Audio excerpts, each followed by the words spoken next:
Como les habíamos dicho nuestros titulares, con momento del análisis, columna de Factum con Eduardo Botinelli. Eduardo, ¿cómo va? ¿Qué tal? ¿Cómo estás?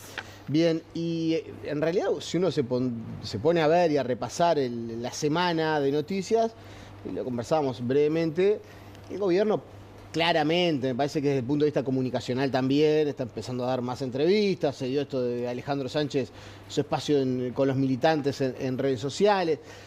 Parece haber, después del golpe de las encuestas difundidas, del mensaje del 2 de marzo, una idea bastante clara de pasar a la ofensiva en algunos asuntos, presentar más propuestas, salir de esa situación de inercia que se decía que estaba el gobierno. Una de las ideas presentadas, sorpresiva, que a la interna del Frente Amplio no generó unanimidad ni mucho menos, fue la de Alejandro Sánchez con relación a las empresas públicas. Bueno, sí, esa es, digamos, es una de las cuestiones que se han puesto arriba de la mesa, que ha ocupado bastante discusión por los alineamientos, pero el tema es que en el medio de esta discusión se han ido mezclando conceptos que en realidad no es ni lo que dijo ni lo que dejó de decir, porque en realidad también es parte también de lo que no es un debate que es nuevo, ¿no? No, para nada. De hecho, en realidad, cuando vemos un poco la historia de lo que ha sido a nivel internacional, digamos, cómo se fue armando el rol del Estado, sobre todo en el siglo XX, hay una etapa donde el estatismo, digamos, y el rol central del Estado fue muy fuerte entre la década del 30 y el 80, con la salida de la crisis del 29, la salida de la Segunda Guerra Mundial, es decir, la reconstrucción y con un rol muy fuerte del Estado, no solamente en la reconstrucción, digamos, y en la inversión, sino también en la propiedad directa de fábricas, de industrias, de los bienes energéticos y estratégicos, donde también esas instancias pusieron de manifiesto la importancia de la propiedad por parte del Estado de esos bienes estratégicos, donde aparece también el sector financiero y donde se fue desarrollando fuertemente ese rol del Estado articulador de empresas públicas, de la propiedad estatal de varios medios de producción, digamos, con casos bien claros como el de Italia o Francia, donde el Estado era dueño de industrias muy importantes. En la década del 90 empieza a haber un cambio a nivel mundial, empieza a darse vuelta un poco ese modelo que se había construido con una impronta mucho más liberal, o neoliberal, digamos, en términos del rol del Estado, en términos de la participación privada, en la propiedad de lo que eran servicios o empresas públicas, y esto se dio tanto en gobiernos de derecha como de izquierda, porque claramente, digamos, la figura referente puede ser Margaret Thatcher, digamos, como gran impulsora, digamos, de la política liberal, pero también se dio en gobiernos más de izquierda, incluso de partidos de izquierda. Y en la región también tuvimos la misma impronta, digamos, de privatización o de participación del sector privado. El menemismo como abanderado en la República Argentina, como el ejemplo más evidente, pero no el único tampoco. Y en ¿no? Uruguay Chile también, en Chile sin dudas, que ya venía incluso ya de la década del 70,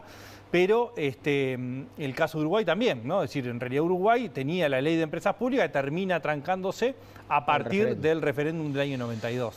Entonces, no es una discusión nueva, ¿no? Claro, desde aquel entonces, uno podría ir un poco más adelante, pero marquemos en aquel último mojón de la década del 90, cuando se habla de empresas públicas, el rol del Estado y cómo manejar esa relación, en Uruguay hay debate.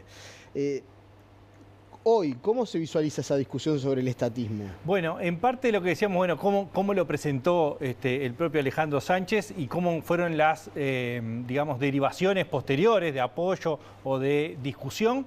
Bueno, lo que presentan que en realidad nosotros tenemos como tres debates en uno que tiene que ver hasta dónde hablamos del Estado y hasta dónde hablamos de la propiedad. Porque hay un primer concepto que es el del estado de bienestar, ¿no? Es decir, que el Estado de alguna forma da la protección a los individuos del nacimiento hasta la muerte, ¿no? Y eso implica la salud, la educación, la seguridad social, la vivienda, y eso no aparece que sea el lugar del debate hoy en Uruguay. En Uruguay ya nadie lo discute. Exactamente, no han pasado partidos de distintos, gobiernos de distintos partidos políticos, de distintos signos, e incluso con improntas quizás un poco menos o más alejadas del estado de bienestar tradicional, y no se han tocado las grandes estructuras. Entonces, no parece ir por ahí. Hay un segundo punto, que es el Estado como propietario de esos sectores estratégicos de la economía, ¿no? De la energía, el agua, las telecomunicaciones, el transporte, los combustibles, y eso sí parece que por lo menos toca o empieza a hablarse de lo que está en discusión y de lo que se plantea, ¿no? Es decir, bueno, eso fue lo que se dio en varios de los países que hablábamos de los que han tenido cambios, es decir, el cambio de la propiedad del Estado a los privados. También es verdad que hoy en Uruguay probablemente a nadie se le ocurra plantear vender Antel o vender la UTE, pero sí capaz que alguna empresa menor. De hecho hay una propuesta de Sebastián da Silva sobre el Banco de Seguros, y ni que hablar todo el tema monopolio de combustibles, que ahí ya, o sea, no es capaz que la discusión sobre la propiedad de las empresas, pero sí sobre su radio de acción y si favorece tener un monopolio o no. Bueno, y monopolio estatal, además. El monopolio y el tercer foco es el Estado como regulador, que entra también la cuestión monopólica. Es decir, bueno, ¿cuánto regula o cuánto no? ¿Cuánto cede una propiedad y mantiene la regulación, o cuánto cede la propiedad y la regulación, que también puede ser la liberalización tanto de la propiedad como de las reglas del mercado? Es decir, dejar a las reglas del mercado. Y, por ejemplo, en un caso de liberalización de combustibles, si hay una tarifa del combustible final, digamos, ¿no? Es decir, de precio final de venta, como hay con la leche, por ejemplo. En realidad la leche tiene un elemento tarifado, tiene determinadas regulaciones y no es propiedad del Estado, ¿no? Pero hay otros que son propiedad del Estado y son monopólicos. Bueno, por ahí aparece también otra de las discusiones, es decir, bueno, ¿hasta dónde entra la regulación del Estado en todos estos elementos, ¿no? Entonces, la propuesta en sí no está clara, ha dejado muchos lugares abiertos, entonces hay que ver un poco por dónde va, ¿no? Porque está bien, la creación de los instrumentos financieros para ese ahorro de privado que aparece presentado como de esa forma, de capitales nacionales. Sí, capitales nacionales, pequeños ahorristas. Sí. Dice. Bueno, hay que ahí ver también cómo haces para abrir a pequeños ahorristas y no grandes ahorristas. Bueno, ahí puede estar limitado por el volumen, ¿no? Pero también cómo se identifica que el dinero viene del mismo lugar. Bueno, todas esas son cuestiones más que de instrumentación, que son relevantes para cuál es el fin último, pero también tiene que ver con dónde se está discutiendo.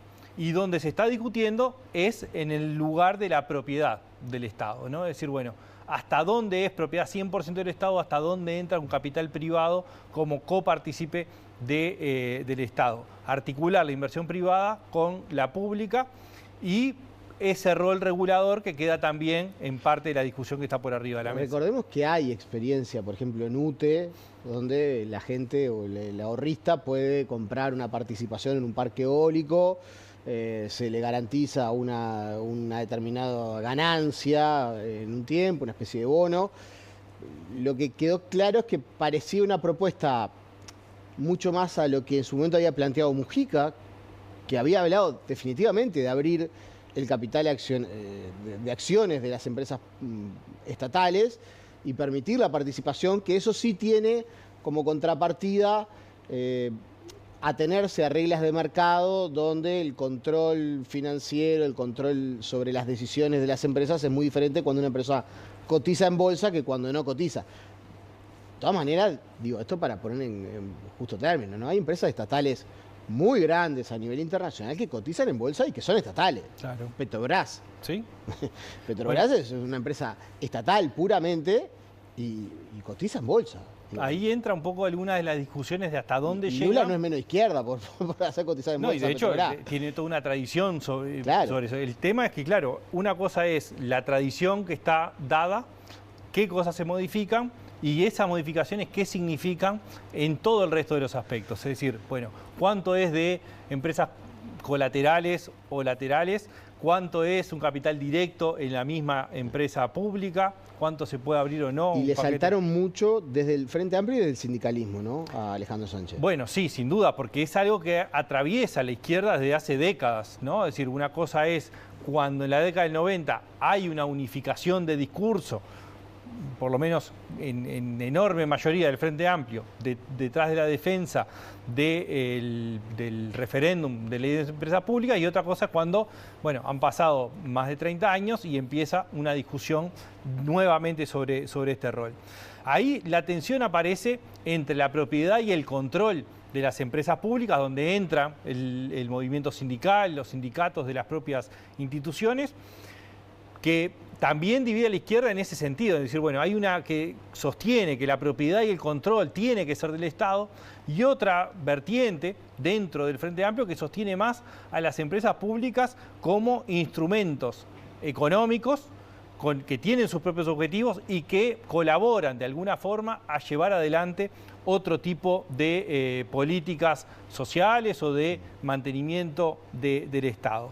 Lo que no se ingresó todavía en la discusión es en la fase de regulación y de los monopolios que hablábamos recién, ¿no? Es decir, bueno, los monopolios que tiene UTE, ANCAP o la OCE, también si entran o no las subsidiarias en toda esta discusión, y todo esto se va dando mientras se está al mismo tiempo analizando la incorporación de Uruguay al Tratado Transpacífico, que uno de los puntos que tiene es justamente la discusión sobre los privilegios competitivos que tienen las empresas estatales o el Estado en términos generales. Que recordemos que además el acuerdo transpacífico no es negociable. O sea, uno puede decir, che, este es mi estado de situación, no puedo cambiarlo, pero uno adhiere a un tratado que ya está establecido, no puedes pedir que el tratado se modifique. Entonces, ¿te sirve o no te sirve? Exactamente, bueno, y parte de los temas que pone en discusión a Uruguay en ese tratado es justamente el rol del Estado, la competencia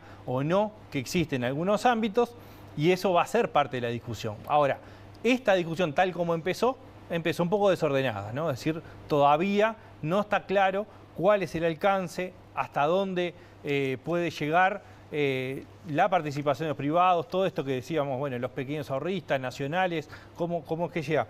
Entonces, son en realidad como tres conversaciones al mismo tiempo que, ordenándolas, se puede por lo menos llevar a saber de qué se está discutiendo. Hoy son más titulares y un montón de interrogantes que quedan para adelante. Eduardo, muchas gracias. Gracias a ti. Hacemos la pausa y seguimos con más aquí en BTV Noticias.